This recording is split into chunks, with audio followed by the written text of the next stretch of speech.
He came for an old camera. He left with something priceless. It was a Tuesday afternoon, the kind that feels like a Sunday. The sun was lazy.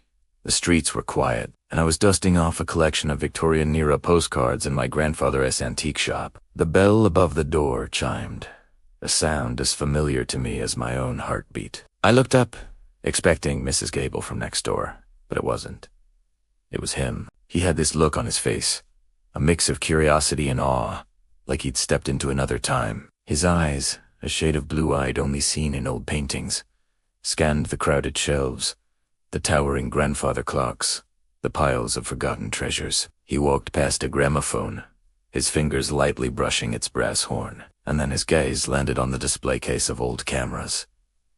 "Looking for anything in particular?" I asked, my voice a little softer than I intended. He turned, and a slow smile spread across his face. It was the kind of smile that made you feel like you were sharing a secret. "Actually, yes," he said. "I'm looking for a story." I must have looked confused, because he chuckled. "I'm a photographer," he explained, gesturing to the cameras. "I believe every old object has a story to tell. I just need the right instrument to capture it." We spent the next hour talking. He told me about his travels, about the faces he'd captured in bustling markets and on silent mountaintops. I told him about the shop, about how each item was a piece of my family's history, a memory my grandfather had carefully preserved. His name was Leo, and he listened with an intensity that made me feel like I was the most interesting person in the world. He pointed to a dusty Argus C3, a clunky, brick-like camera from the 1940s. "That one," he said, "it looks like it's seen things." I took it out for him. It was heavy in my hands. "My grandmother's," I told him. "She took it everywhere. There's probably still a roll of film inside. We never had the heart to develop it." His eyes lit up. "May I?" he asked, his voice barely a whisper. Something in that moment felt significant, like the turning of a page in a book I didn't know I was reading. "Be my guest," I said. As he bought the camera, he hesitated at the door. "About that film," he said, "if I get it developed, would you want to see the photos with me?" And that's how it started. A week later, we were sitting in a small coffee shop, a pile of black and white photographs spread between us. They were beautiful, ghostly images of a world long gone. My grandmother as a young woman, laughing on a beach. My grandfather, looking proud and a little shy in his army uniform. A city street I didn't recognize, filled with vintage cars and people in hats. Leo looked at me, his blue eyes serious. "These aren't just photos, Alara. They're memories. They're your story." From that day on, Leo became a regular at the shop, but he wasn't just a customer anymore.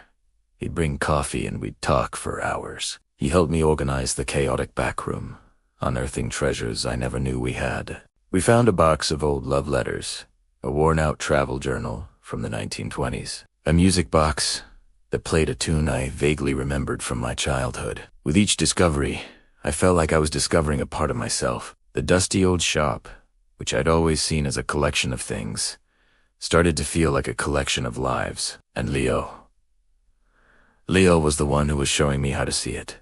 He wasn't just interested in the objects. He was interested in the soul they carried. One rainy afternoon, we were in the attic, sifting through a trunk of my grandfather's old belongings. Leo pulled out a small, leather-bound book. It was a diary, my grandfather's diary. I had never seen it before. "Should we?" he asked, holding it out to me. My hands trembled as I took it. "I don't know, Leo. It feels too personal. Sometimes the most personal things are the ones that need to be shared," he said gently. He left it here for a reason. That night, we read it together. We learned about my grandfather's journey to this country, his dreams of opening the shop, his deep love for my grandmother. We read about his struggles, his triumphs, and the quiet joy he found in collecting the forgotten stories of others. Primera crié. Not from sadness, but from a profound sense of connection to a man I'd loved, but never truly known until that moment. When we finished, the sun was starting to rise. Leo closed the diary and looked at me. The space between us felt charged, filled with all the unspoken words. the shared emotions of the night. Your grandfather was an amazing man, he said softly. He wasn't just collecting things, Ilara. He was preserving love. He reached out and tucked a stray piece of hair behind my ear. His touch was electric. I came in here looking for a story, he whispered, his eyes searching mine.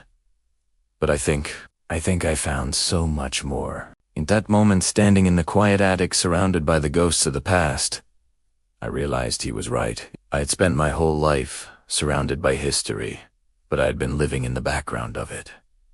Leo had walked in and put me in the frame. He saw the story in me. He leaned in, and the world seemed to stop. The dust motes dancing in the morning light, the distant sound of the city waking up, the scent of old paper and raiment, all faded away until there was only him. His kiss was gentle, hesitant at first, then deeper. Like a story unfolding, it felt like coming home. I pulled back, his forehead resting against mine. What happens now? He asked. I smiled, a real, genuine smile that reached my eyes. Now, I said, taking his hand and leading him down the stairs, back into the shop filled with morning light. Now we start our own story. He didn't just buy an old camera that day. He found a roll of film that connected him to my past. But in doing so, he gave me something far more valuable. He gave me my future. He walked into my quiet, dusty world and filled it with color, with life, with a love story worthy of the very treasures we were surrounded by. He came for an old camera, but he left with my heart. And I, the girl from the antique store, finally found a treasure that was all my own. Thanks for watching our story unfold. If you love tales of fate and forgotten treasures, make sure to like this video and subscribe to our channel for more. We have so many more stories to share with you. See you next time.